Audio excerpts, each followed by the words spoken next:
నువ్వు ఇట్లాంటి భాష మాట్లాడదన్న ఉద్దేశంతో నేను పెట్టినాను తప్ప నీకు అవి తిట్లుగా అనిపిస్తే నేనేం చేయలేను. ఎందుకనంటే నువ్వు మారాలి. నేను మాట్లాడి పెడితే దాన్ని అంతా ఎడిటింగ్ చేసి దాన్ని తీసేసి కేవలం సానుభూతి కోసం, ఆ సానుభూతి కూడా ఎందుకు, నీకు ఆల్రెడీ మంత్రి పదవి వస్తుందని పోయింది, నీ ఇంక్వైరీ మొత్తం నీ మీద మొత్తం తెలుసు కాబట్టి ఆ రోజే నువ్వు కథమైపోయినావు నియోజకవర్గంలో. మళ్ళా రేపో మాపో డీసీసీ పదవి కూడా పోతుంది కదా. కాబట్టి ఇప్పుడు కార్యకర్తల యొక్క సానుభూతి కోసం 20 రోజుల తర్వాత ఇప్పుడు అదికి వచ్చిందా, లేకుంటే ఇవాళ మత్తు దిగిందా నీకు? నేను ఒకటే నేను అడుగుతా ఉన్నా. 20 రోజుల తర్వాత అది నేను అమెరికాలో ఉన్నటువంటి సమయంలో దాన్ని సోషల్ మీడియాలో పెట్టించి సానుభూతి కోసం ప్రయత్నం చేస్తున్నావు. నేను ఇప్పటికి కూడా చెప్తా ఉన్నా, ఈ సానుభూతి బంద్ చేయి. సానుభూతి కోసం కాదు, ప్రజలు నువ్వు మంచిగా పనిచేస్తే నీ మీద ప్రజలకు అప్పుడు సానుభూతి కలుగుతుంది తప్ప ప్రొద్దున లేస్తే ఈ బూత్ భాష మాట్లాడి బంద్ చేయి.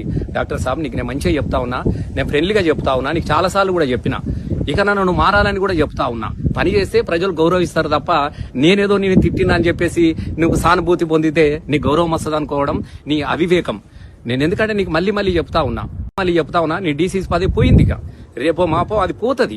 కాబట్టి దాని నుంచి దృష్టి మరల్చుకోవడానికి కోసం, నీ కార్యకర్తల సానుభూతి కోసం మమ్మలను తిట్టిండన్నటువంటి విషయంతో నువ్వు ఒకటి దిష్టిబొమ్మ దహనాలు చేయరి మండలిగా. దిష్టిబొమ్మ దహనాలు ఏం సార్, చితకాయితాల దహనాలు, దిష్టిబొమ్మ దహనాలు కాదు, ఒక లెక్కన చెప్పు. నేను ఊరూరా తగలబెట్టిస్తా. గంత శక్తి లేదా రసమయ్యకి? రసమయ్య గారి బూతు పురాణం గురించి మరి ఈ రోజు నేను దాంట్లో బూతులు తిడితే ఒక పోలీస్ కంప్లైంట్ ఇచ్చి నా మీద చట్టరీత్యా చర్య తీసుకోవాలి. దానికి బదులుగా నాకు ఫోన్లు చేసి బెదిరిస్తూ ఓ పెద్ద వీడియో పెట్టిండు.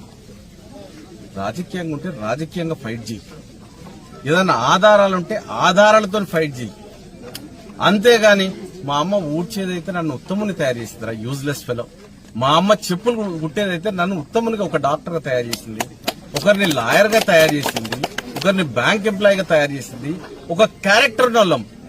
నేను కాదు, నా ఇంట్లో ఎవ్వరు కూడా మందు గాని లిక్కర్ గాని ఏది మా ఇంట్లో తాగరు.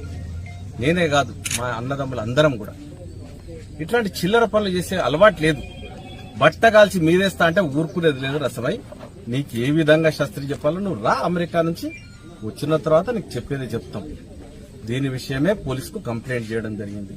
20 రోజులుగా వాళ్ళు ఇన్వెస్టిగేట్ చేస్తా ఉన్నారు. ఈయన వాయుసేన అని ఫారెన్సిక్ కు పంపించినారు. నిర్ధారణ చేసుకున్న తర్వాత కేసు కట్టినారు. మొన్నటి రోజు కేసు కట్టిన తర్వాత వాళ్ళే రిలీజ్ చేసినారు, మేము రిలీజ్ చేయలే. ఈయన దానికి అటు ఎడిట్ చేసి చేస్తారన్నారు. మొత్తం పెట్టినావు కదా నువ్వు అందరికి, ఏం తిట్టినావు అంటే ఇట్లా బూతులు తిట్టుకుంటూ అందరిని బెదిరించుకుంటూ ఎవరు ఫోన్లు చేస్తే ఎవరు ప్రెస్ లో మాట్లాడితే వాళ్ళకు రాత్రిపూట వాట్సాప్ కాల్ పోవడం. ఈసారి బిడ్డ